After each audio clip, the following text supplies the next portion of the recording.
여보세요. 여름에 모두 더위 조심하시고 계신가요? 저는 이른 휴가에서 돌아와 열심히 일하는 30대 후반 여성입니다. 이 채널의 첫 영상부터 구독해 모든 영상을 보며 큰 공감을 했어요. 많은 분들이 매우 큰 상처를 품고 살아가는 것을 보며 저도 공감했어요. 사실 저도 한 가지 어려운 사연이 있어요. 3년 전 시댁 식구들과 있었던 사건 때문에 엄청난 충격을 받았고, 아직도 그 충격을 잊지 못하고 있어요. 그 사건을 아직도 부모님께 말하지 못해서 힘들었어요. 남편과 관련된 사건이었기 때문에 쉽게 입 밖으로 말하지 못한 거죠. 그래서 이제야 이야기를 털어놓고 싶습니다. 이야기는 충격적이고 마지막은 더 큰 충격이 있어요. 마지막까지 귀를 기울이지 않고 들어주세요. 처음으로 남편을 만난 것은 대학교 때였어요. 같은 과에 있어 친해지게 된 후 3학년 때 고백을 받았어요. 자기 마음은 항상 우정이 아닌 사랑이었다며 말했죠. 그때 가슴이 떨렸습니다. 몇 일을 고민한 끝에 저도 남편을 사랑하고 있는 걸 깨달았죠. 연인이 되어 대학교를 졸업한 후 각자 다른 회사에서 일하지만 서로를 애틋히 만나는 그 시간은 특별했어요.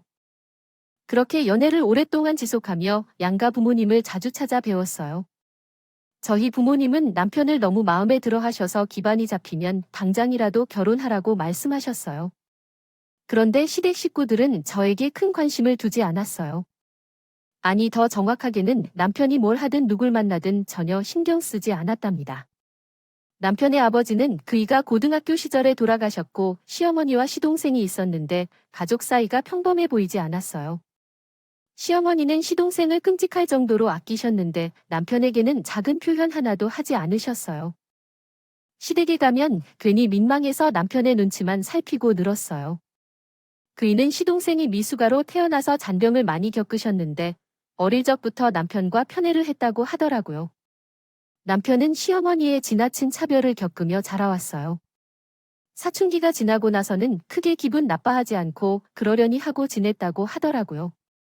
그이 성격이 워낙 온순하고 차분한 사람이라 반항 한번 해보지 않고 성장 안티가 역력해 보였다죠. 저와 남편이 30살이 넘어가면서 결혼 준비를 시작하게 되었어요. 결혼 자금을 많이 모은 건 아니었지만 어느 정도 대출을 끼면 충분히 부부의 삶에 살 수 있겠더라고요. 또 저희 부모님은 적지 않은 돈을 보태주셔서 혼수 마련하는 데에는 큰 무리가 없었습니다. 하지만 남편의 입장은 조금 달랐어요. 시어머니가 대놓고 한 푼도 줄 수 없으니 알아서 결혼하라고 말씀하셨답니다. 큰애, 너는 회사도 좋은데 다니는 게 결혼 준비를 하니까 결혼 준비를 했던 친구가 다 알아서 해주길 원했어. 혹시 내가 도움을 주게 될 생각이라도 있으면 망설이지 마세요. 이미 대출까지 받아서 신혼집도 마련해 놓은 상황이거든. 가랑비에 옷 젖듯 마련해 놓으면 이미 끝난 거예요. 하지만 지금은 우리 민수가 걱정이네. 결혼해도 계속 돈을 주고 싶다는 거지. 아직 취직을 못해서 형이 도움을 줄 수 있는 게 탕탕 일이잖아. 엄마, 그것 좀 그래요. 민수는 이제 20대 후반이에요. 너무 앞가림하다 보니 나이도 지났다고 해야 하나. 민수가 취직이 안 되면 알바하면서 준비해도 충분할 텐데. 두 손 놓고 놀고 있는 건 철없는 행동 같아요. 남편이 처음 시어머니께 반기되는 말을 하자 시어머니의 얼굴이 아주 무섭게 변해요. 눈가 주름을 잔뜩 지으면서 그렇게까지 말해야 해? 아무튼 너 현이 되면 그렇게 하면 안 돼. 취업 스트레스가 크지 않아? 거기서 알바까지 하면 난생 처음 쉬는 날이 언제이겠어? 어쨌든 너 형이 된 토리를 다 대다. 민수가 대박친 날에 그때 돌려받자. 하고 화가 나오더라. 엄마, 민수를 언제까지 그래 싸고 있을 거야? 현재 상황 보면 민수를 혼내고 내쫓는 게 좋아 보이는데 불쾌할 것 같네. 친구가 하나 있는데 그러는 거 맞아? 민수는 어렸을 때부터 아픔을 겪으며 자랐기에 남들보다 조금 덜 위험할 수 있다는 걸 몰랐다. 그래서 오민수가 도와준다는 말은 그만할 테니 너도 민수가 되지 말고 괜히 상처 주지 말라고 해. 머릿속엔 계속 시동생을 생각하는 것 같았어. 남편 옆에 있을 때는 안타까운 느낌이 들었고 열차 부리려는 것마다 유년 시절과 청소년 시절을 대충 짐작할 수 있었어. 결혼식을 치르고 발리로 신혼여행을 다녀왔는데 앞으로 시댁과 거리를 둔 채 살고 싶다는 말을 했어. 시댁에 가면 서운한 일이 많아서 기분 상하게 돌아온다며 가끔만 보러 가자고 해서 굳은 마음에 만나기로 했지. 다른 남편들은 시댁이 아닌 집에 가는 게 싫겠지만 제 남편은 정반대였어. 시댁 부모님께서 남편을 아들 취급하시며 애정을 쏟아주셨기에 처가로 가자고 말했던 날도 있었다. 한편 시어머니와는 거의 연락을 하지 않았고 그의 부모님 아래에서도 연락이 거의 없었어. 어머니가 연락을 걸 때마다만 연락이 되었지 저를 찾으시려는 번호로는 찾아본 적이 없었어. 결혼 1년 차 때 시댁을 3번만 방문했어. 하지만 시어머니가 너무 귀찮아하는 것 같아서 금방 자리를 떠난 거야. 저희 친구들은 그것이 좋은 일이라고 부러움의 목소리를 냈지만 저는 남편의 가슴에 응어리가 있는 것 같아서 그것을 꼭 풀어주고 싶었습니다. 결혼 2년 차가 되어도 크게 변한 것은 없었습니다. 차가운 시어머니는 제게나 남편에게 조금의 관심도 주지 않으셨고 자신의 둘째 아들에게만 매우 큰 사랑을 주었습니다. 시어머니의 카톡 사진을 보면 막내와 놀러 다닌 모습을 올렸고 남편에게 지어주지 않는 환한 미소를 짓곤 했습니다. 그렇게 남편에게 애정을 주지 않는 시어머니가 어느 날 큰 병을 앓기 시작했습니다. 급성 신부전이었는데 신장이 역할을 못해서 소변 보는 것이 고통스러워했고 하루 종일 몸을 아파하며 울었습니다. 추석 치료를 받기도 했지만 상태는 호전되지 않아서 이식 수술을 받아야 했습니다. 우리 부부에게 인색하게 행동한 시어머니이지만 남편을 낳아주고 키워준 분위기에 넘어갈 수 없었습니다. 남편은 힘들어하는 어머니를 보며 자주 눈물을 보였고 저도 남편의 눈물에 감염되어 자주 울었습니다. 그래서 우리 부부와 막내 동생 셋이 모여서 어떻게 해야 할지 논의했습니다. 민수야, 병원에서는 아무래도 심장 이식 말고는 방법이 없다더라. 엄마가 살아야 한다면 우리가 검사를 받아서 심장이 맞는 사람이 이식하는 것이 좋을 것 같다. 네 형수도 같이 하겠다고 했는데 혈액형이 달라서 이식이 불가능하다. 그러니까 너와 나가 검사 받도록 하자. 그래야 도련님이 지금 이식 수술이 시급하다고 했어요. 투상만 받으면서 버티기는 힘들 거예요. 순정이 술 고잘 못했다고 하면 큰일 날 수 있다던데. 지난 뉴스 기사를 보니까 이식자가 수술 도중 깨어나지 못하고 사망한 사례가 있던데요. 아무리 엄마지만 내 목숨을 내놓고 수술하는 건 아닌 것 같아요. 그냥 투석받게 해드리고 기증자가 나타날 때까지 기다려 보는 게 어때요?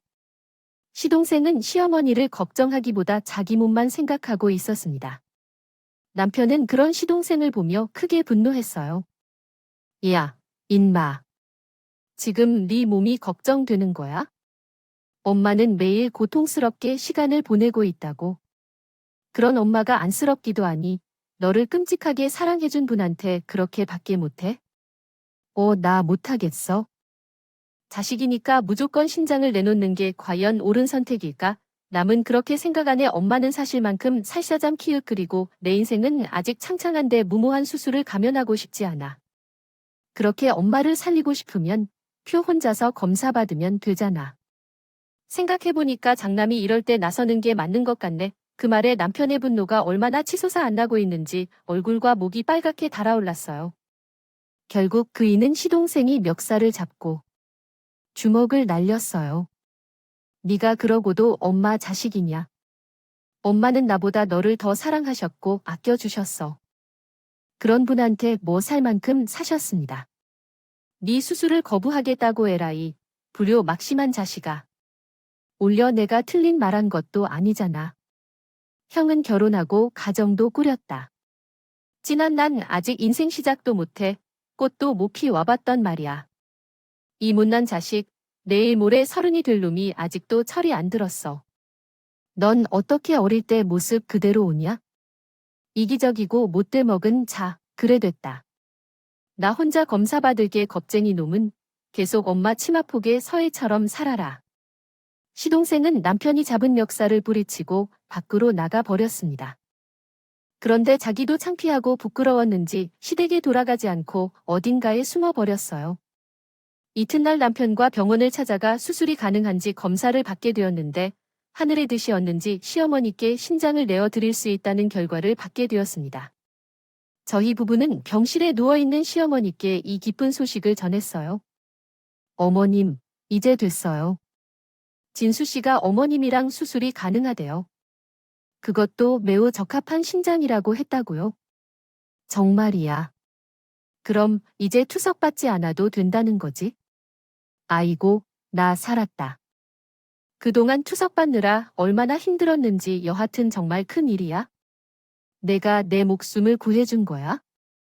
아무래도 하늘에 계신 아버지가 우리 가족을 지켜주려고 손을 대신 쓴 모양이야. 이제 걱정 마세요. 제가 엄마가 돼줄게요. 마음 편히 해요. 수술 끝나고 여행을 가고 싶은 곳을 선택해 두세요. 여행이 기분 좋을 거야. 끈빈 씨도 함께 가자는 게 좋지. 그러나 민수는 어디를 갔길래 코 흰둥이도 안 보이는 거니? 이 좋은 소식을 같이 들었으면 매우 좋아할 텐데. 맞아요. 시동생이 검사의 방해를 받았다는 사실을 말하지 않았어요. 이야기해봤자 아무 소용이 없으니 입 다물고 있었죠. 며칠 뒤 남편과 시어머니가 수술실로 함께 들어가는데 두 사람이 손을 꼭 잡고 서로 마주보며 웃고 있었어요. 그 모습을 보자 이제부터는 편히 쉴 수 있겠구나 생각했어요. 좋은 마음으로 수술실 앞에서 기다렸어요. 몇 시간 뒤에 수술은 성공적으로 끝났고 시어머니와 남편 모두 무사히 수술실을 나왔어요. 다음 날 정신이 든 두 사람이 서로의 손을 잡고 감사하다, 괜찮다고 말했고 과거 서운한 일들은 모두 잊고 앞으로 행복하게 살자고 했어요. 한편 시동생은 수술이 끝나고 깨어났을 때 바로 성형수술을 한 후 취직 준비 때문에 바쁘다고 말했지만 2시간 밖에 안 되는 기간에 도망쳐서 다시 돌아온 것이었죠. 그런데도 뻔뻔하게 웃으며 엄마, 형님 신장 맞지 않으면 내가 하려고 했는데 라고 말하는 걸 보며 효도 기회를 놓친 것을 후회했습니다. 수술이 잘 되어 다행이라고 하면서도 정말 기가 막혔고 어이가 없었습니다. 날리고 싶을 정도였지만 남편은 미소를 지으며 시동생은 취직 준비하느라 수고 많았지. 올해는 좋은 결과 있었으면 좋겠다며 응원해 주었습니다. 아내는 걱정하지 말고 병원보다 취직 준비를 더 우선시해야 한다고 말해 주었죠. 남편은 시동생을 신장 이식을 제외하고는 남천해버리지 않는 눈치였습니다. 아마 가족이라 그런 것일지도 모르겠습니다. 며칠 후 집에 돌아오는 길, 시어머니에게 전화했습니다. 남편이 복직하기 전에 맛있는 밥을 해주시기로 했다며 집에 들를 거라고 말했습니다. 처음 듣는 말에 뜻밖의 눈물이 나기 시작했죠. 이제야 알게 되었네. 시어머니도 남편을 사랑하며 곁을 지키려 한다는 것을요. 그 소식을 듣고 나니 너무나 행복했습니다. 그래서 남편이 이식 수술을 받고 나서 시어머니가 많이 변했어요. 자주 왕래하게 되었고 돈독한 관계와 다정한 관계를 형성했습니다. 시누이가 질투할 정도로 남편을 잘 대해 주셔서 더할 나위 없었어요. 그러나 시어머니는 여전히 시누이를 위해 무언가를 해주지 않았어요. 취직에 실패한 시누이를 책임지라며 거의 매일 말을 하셨습니다. 아마 그러다가 혼자 취직하는 것이 힘들 것 같다고 생각한 것 같아요. 그렇지만 저도 회사에서 힘들게 지내고 있으니까요. 결론적으로 시누이가 스스로 일자리를 찾는 것이 좋을 것 같아요. 힘으로 살았으면 좋겠다고 말했어. 제가 숙식을 제공하는 공장을 알아볼까요? 뭐야, 공자씨. 너 지금 우리 아들을 공장에서 허드레 일을 하라는 거야? 민수는 서울대학에서 손꼽히는 인재인데 꼭 착한 공장에 들어가라고? 어머니, 요즘 공장들은 많이 좋아졌어요. 급여도 좋고 기숙사도 좋다고 하더라고요. 게다가 민수가 공대를 나왔으니까 경력을 쌓을 기회라고 생각해서 일해보면 좋을 거라고 생각해요. 그래, 넌 왜 형이라는 녀석이 동생을 고생시킬 생각만 가지고 있는 거냐? 너 취직해서 차도 사는데 민수를 무시하는 건 아니라 생각해. 내가 기분이 안 좋아 보였으니까 다른 생각을 가져봐. 시어머니는 동생이 대단한 인물이라고 생각하는 거였어. 아들은 특별해서 아무 데서나 일하면 안 되는 고급 인력이라고 말했어. 결국 집으로 돌아왔는데 시어머니와 연락이 닿지 않았어. 처음 일주일은 화가 나서 그런가 했지만 2주, 한 달이 지나도 연락이 없었어. 시어머니는 제 남편이 신장 이식을 받았던 사실을 잊었나 봐. 다시 예전의 태도로 변했나 봐. 또 시동생과 놀러 다니는 사진을 카톡 프로필 사진으로 올리면서 아들은 시동생 하나만 있는 것처럼 행동했어. 실제로 일어난 일 같네요. 우선 남편과 함께 시댁을 방문한 여인이 동생의 신부라는 사실에 충격을 받았을 것이고, 시동생이 결혼을 하겠다는 이야기에 충격을 받을 수밖에 없었을 겁니다. 시동생이 결혼식을 준비하지 않고 집을 마련하고 신혼생활을 시작한다는 얘기에 더욱 놀라셨을 겁니다. 이야기 속에서 엄마가 새 아파트를 마련해 주었는데, 이는 더 큰 문제의 신호일 수도 있겠네요. 무슨 이유로 취직을 하지 않고 결혼을 선택했는지, 결국 어떻게 될지 궁금하네요. 부부가 이 상황을 해결하는데 어떤 선택을 하게 될지, 그 이야기도 궁금해집니다. 그러면 결혼해도 계속해서 백수로 지내겠다는 거야? 형이 나를 모르고 그런 소리를 해. 엄마가 사업하고 돈 주셨거든. 벌써 사무실을 세우고 직원까지 고용했어. 9살인데 나는 사업에 매몰돼 강남에 영업을 확대할 거야. 우리 부부는 시동생의 이야기를 듣고 크게 화를 냈어. 제 남편에게는 엄마는 10원도 안 주셨는데 시동생에게 거의 모든 재산을 줬으니까. 예비 동서가 있어서 하고 싶은 말을 참고 식사를 이어갔고 억지로 화기애애한 척하며 시간을 보냈어. 집에 돌아와서 나는 남편에게 여보, 어머님 너무하는 거 아니야? 어떻게 도련님한테 거의 모든 재산을 줄 수가 있어? 그 돈은 다 아버지가 남긴 거라고. 그럼 당신하고 동일하게 반씩 나눠줘야 하는 거 아니야 하고 화를 냈어. 그러자 남편도 나도 상상도 못한 상황이라 돈을 떠나서 아버지가 남긴 유산을 엄마가 마음대로 나에게 모두 줬다는 사실에 화가 났어. 똑같은 자식인데 그런 결정을 내리다니 상상도 못해 불만을 토로했어. 죽어가는 시어머니를 살려준 사람도 당신인데 이런 결정을 내리다니 어이없었어. 도련님은 시어머니가 죽든 말든 상관없다. 내가 뺀 사람이니까 라고 했어. 나 때문에 많은 스트레스 받는다며 죄송해하는데 내가 정말로 몫을 질 것만 같아서 부끄럽습니다. 이 모든 일이 내 잘못 때문에 이렇게 된 것 같아요. 당신이 왜 그런 식으로 몫을 짓을 하나요? 도련님 자기 앞가림조차 못하는 사람과 결혼을 해야겠다고 하고 비싼 신혼집과 회사까지 받아먹는 양심 없는 사람이라니. 그런 말을 들으면서도 짜증을 참을 수밖에 없었어요. 그 사람은 매번 시동생에게 실망을 했지만 이번에는 마지막으로 남아있던 희망까지도 불타버렸다고 하더군요. 착한 남편이 이 정도로 화를 내는 걸 보면 곧 시어머니 집에 가서 소동이 일어날 것으로 예상되었습니다. 며칠 후에 예비 며느리들이 완전히 준비를 마치고 모였어요. 대화의 주제는 당연히 시아버지의 유산을 시동생이 모두 빼앗아간 것이었죠. 나는 먼저 입을 열어 온을 띄웠습니다. 엄마, 아쉽게도 난 내 남편의 심장까지 이해해 주었지만 재산을 도련히 님께로 옮긴 것은 좀 너무했어요. 내가 내 맘대로 돈을 쓴 거니 왜 당신이 뒤집어 씌우는 거죠? 맞아요. 형수님 말씀이 여러모로 이해가 안 가네요. 아버지의 유산은 모두 엄마한테 양도되었는데 엄마가 불평해도 당연한 거 아니에요? 도량이 없는 사람은 그런 말을 해서는 안 돼요. 나는 이런 말을 하고 싶지 않았는데 엄마가 신부전으로 고통을 받고 계실 때까지 기다리겠다니까요. 당신은 과거에 무슨 일을 했나요? 술 마시고 노는 일 없이 약 한 번이라도 병원에 부양하신 적이 있나요? 그리고 진수 씨와 신장 검사를 하러 가자니까 혼자 살 거라고 내게 떨어졌어. 수술을 두려워하여 도망쳤어. 경수 씨가 시신하러 갔는데 누가 도망쳤다고 하더라. 그리고 형이 먼저 검사를 받고 맞지 않으면 받을 생각이었어. 입에 침이라도 말해라. 너무 말을 많이 하니 눈빛이 바뀌지 않더라. 그렇게 할 때 이번에 시어머니가 날 때렸어. 너 지금 내 아들을 당겨 죽이려고 그러냐? 남편이 장남이거든 먼저 검사 받는 게 맞지 않을까? 너희들 나한테 기가 센 것을 바라서 수술해준 거라는 소리 냈지? 엄마에게 돈을 벌어오려고 한 것 때문이야? 엄마, 우리가 그런 사람으로 보이는가? 엄마는 위험해서 이번에 수술을 선택했다. 민수는 비겁한 놈이 도망쳤다고. 언제까지 민수랑 같이 있을 거야?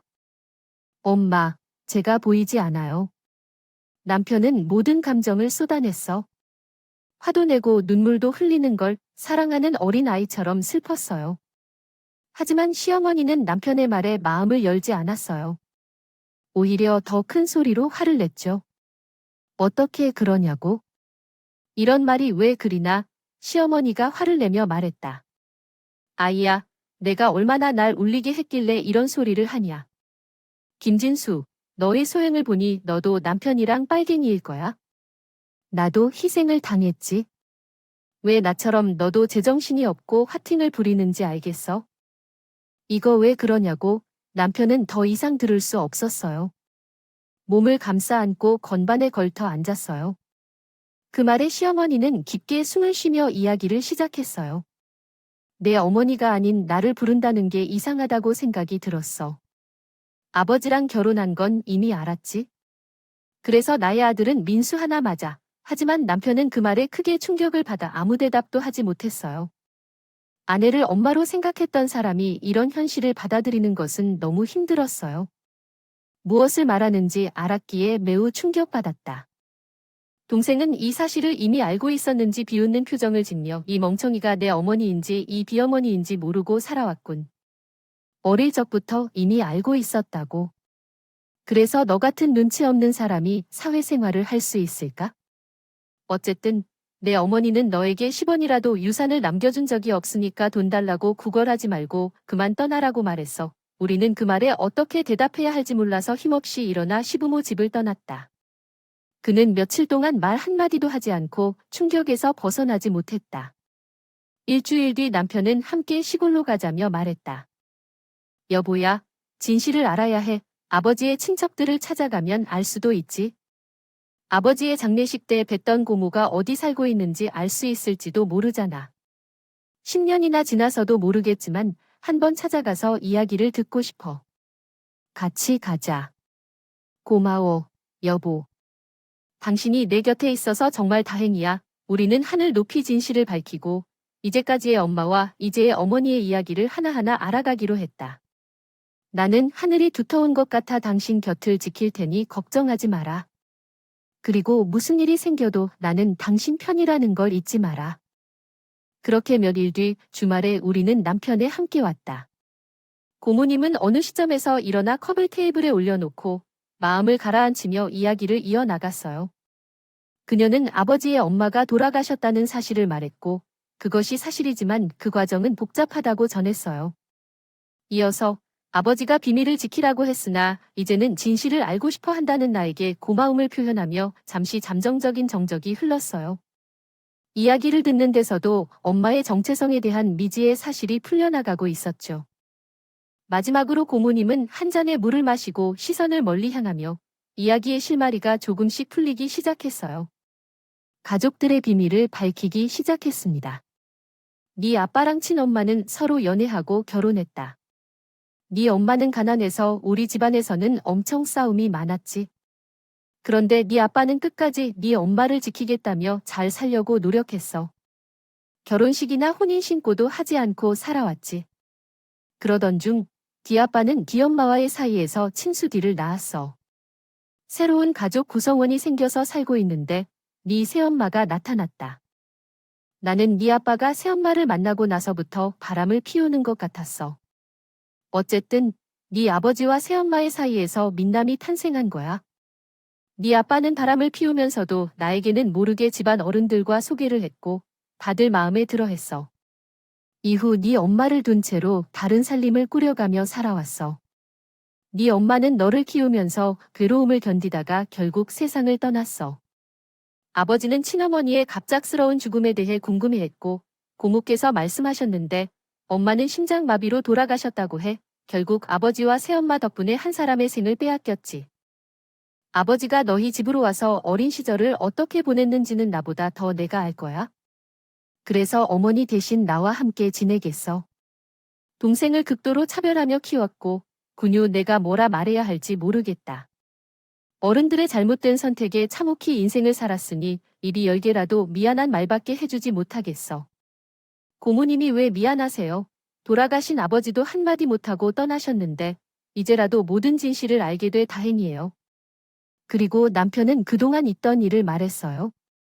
신종자처와 시아버지의 유산을 모두 동생에게 넘긴 일화를 들려줬더니 고모님 역시 크게 경악하고 어떻게 어제나 지금이나 달라진 게 하나도 없냐며 그런 인간들과는 하루빨리 연을 끊는 게 좋겠다고 일러줬어요. 그렇게 시댁 식구들의 비밀을 모두 알고 돌아왔습니다. 남편은 시댁을 찾아가 해결책을 찾고 싶었지만 더러워서 피하는 얘기를 했어. 이제라도 모든 걸 알게 돼 상종하지 않고 사는 게 자신을 위한 최고의 선택일 거라고 말했습니다. 저 역시 같은 생각이었어요. 남편이 감정 상하는 것보다 시댁 식구들을 깔끔히 지워버리는 게 현명할 것이라고 말이죠. 그는 굳은 마음을 먹고 저와 신혼생활을 이어갔습니다. 몇 달 동안 작은 문제도 없이 잘 지내고 있었어요. 그는 모든 관심을 저에게만 주어 달콤한 신혼을 보낼 수 있었죠. 그런데 얼마 후에 우리 집에 불청객이 찾아왔습니다. 바로 인연을 끄는 시어머니였어요. 저희 가정에 무슨 일이 일어났는지 물은 이모 씨는 단말씩 말씀하시기에 고모는 그 핑계 없이 우리를 나가라고 하셨어요. 그렇지만 아버지인 제 남편은 다룻집의 시도를 멈출 생각이 없었답니다. 준비를 하고 있는 순간 장모님이 우리 집으로 발을 넣으려 하시더군요. 그리고 잠시 대화를 나누고 싶다고 하셨어요. 내 마음으로는 그분을 쫓아내고 싶었지만 남편이 잠시만 일하고 하자 문을 열어주셨답니다. 이야기를 짧게 해결하고 나가라고 했고요. 앞으로 보지 않기를 바랬어요. 그러다가 진수야, 오늘은 정말 많이 꼬였구나. 어떻게 된 거야? 크게 물었어. 실은 민수가 2달 전에 세상을 떠났다는 소식이었던 거야. 둘이 그 소식에 너무 놀랐답니다. 결혼 후 차에 두고 살고 있지 않을까 했는데 이 녀석은 사업을 포기하고 돈을 쫓기 시작했어. 계속해서 빚을 파내며 건의하는 데에 농혔고 결국은 나한테 거짓말을 하며 집을 담보로 대출받아 버렸어. 그리고 그 빚에 쫓기다가 죽은 것 같더구나. 결국 어디를 돌아다니면서 술만 마시다가 극단적인 선택을 한다는 결말을 남기고 떠났어. 나쁜 아들은 부자함 말고 떠나네. 그래서 민수의 죽음을 알리러 왔어요. 그 여성 말인데 나를 형으로 생각한 적이 없는 놈이야? 그런 놈이 세상을 떠났다고 명복을 빌어줄 것 같지 않아. 이야기를 다 했으면 그냥 돌아가세요. 남편은 차가운 표정을 유지하며 시어머니를 내보내려고 했어. 그러자 시어머니가 절박한 목소리로 진수야, 안내가 민수 때문에 깊은 곳까지 잃고 말았어. 이런 상황이 어떻게 된 거야? 내가 내랑 같이 살면 안 돼, 맞지? 라고 말했대. 지금까지 사랑받은 적 없는 당신이랑 같이 살란 말이야 라며 집어치우고 당장 나가세요고 했어. 시어머니는 더 이상 참을 수 없다 생각한 듯이 바닥에 무릎을 꿇고 애통했어. 진수야, 이 엄마가 미안하단다. 내가 너를 다신해준 걸 후회 중이다. 다시 되돌려줄 수 없겠니? 함장했대. 계속해서 거절하면 당신 뭐라 해도 받아줄 마음이 없으니까 그만 빌고 가세요고 강경하게 말했어. 거지도 아니고 이게 뭐 하는 짓입니까, 진수야?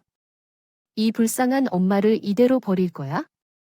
나중에 불효를 했다는 죄책감을 가지면 너도 힘들어질 거야. 불효 죄책감이 와요. 아줌마, 당신은 날 키웠다고 하지만 전혀 그렇지 않아요. 난 당신한테 잘 보이려고 공부도 열심히 했고 집안일도 열심히 도와주었어요. 그런데 돌아온 건 무관심뿐이었어요. 당신은 그때 나를 버린 거라고요. 내 친모의 자리를 차지했으면 역할을 다 했어야지.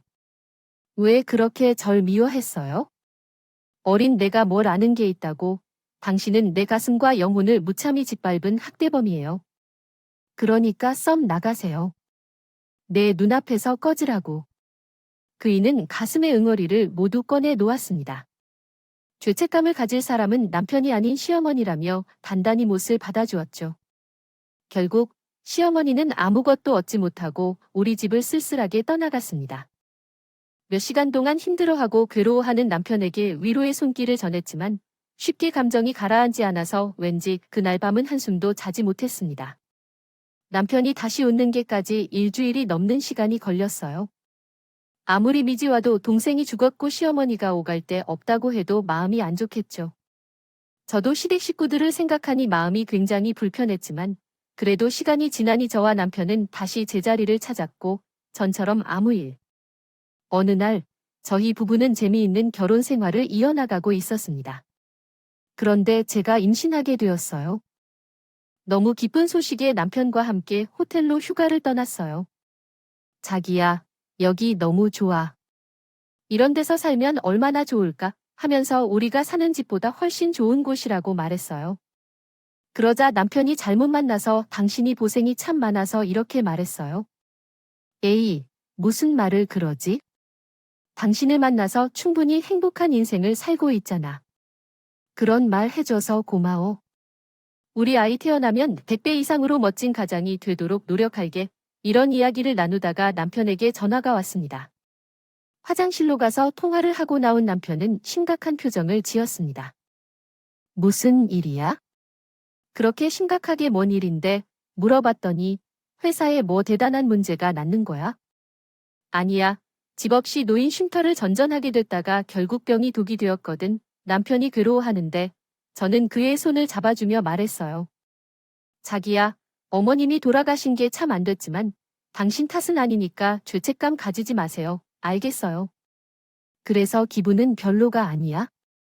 그리고 미래에 대해 어떻게 생각해?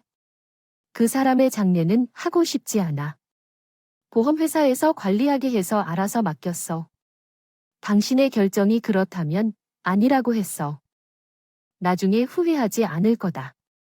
아니, 후회할 거라고 생각해. 내 엄마를 죽게 한 여자의 장례를 치르는 용기가 없어. 그리고 계모가 이렇게 되어 있는 것도 하늘이 벌을 내리는 것 같아. 당신 말이 맞아. 엄마는 천벌을 받은 거야? 자기 딸을 죽게 한 죄와 사랑을 주지 않은 큰 죄를. 나는 남편을 지지하며 옳은 선택을 했다고 몇 번을 말했어. 그러자 남편은 나를 안아주며 아빠처럼 나쁜 짓은 안 할 거라고 했어. 당신과 우리 아이를 위해 모든 걸 바칠 거라고 말했어. 나도 좋은 엄마가 되어야 해요. 그렇게 시어머니는 외로운 길을 떴어. 그리고 10달 뒤에는 딸을 낳았어. 세상에 얼마나 예쁠까요? 아프지 않을 거라는 말이 이제는 이해돼요. 남편은 딸이 태어난 뒤로는 내보다 딸을 더 사랑하고 아끼는데 질투가 나잖아요. 이렇게 제 남편과 시댁 식구들과의 이야기는 여기서 마무리 지었습니다. 드라마를 보면 주인공들의 출생 비밀이 있다는 것은 말이 안 된다고 생각했지만 제 남편이 그 주인공과 같은 삶을 살았다는 사실이 매우 안타깝고 불쌍해 보입니다. 그래서 저와 딸이 남편에게 그 아픔을 조금이라도 덜어주기 위해 많은 사랑을 줄 예정입니다. 여기까지 글을 마무리하겠습니다. 끝까지 읽어주신 여러분께 진심으로 감사드립니다. 안녕히 계세요. 으으으.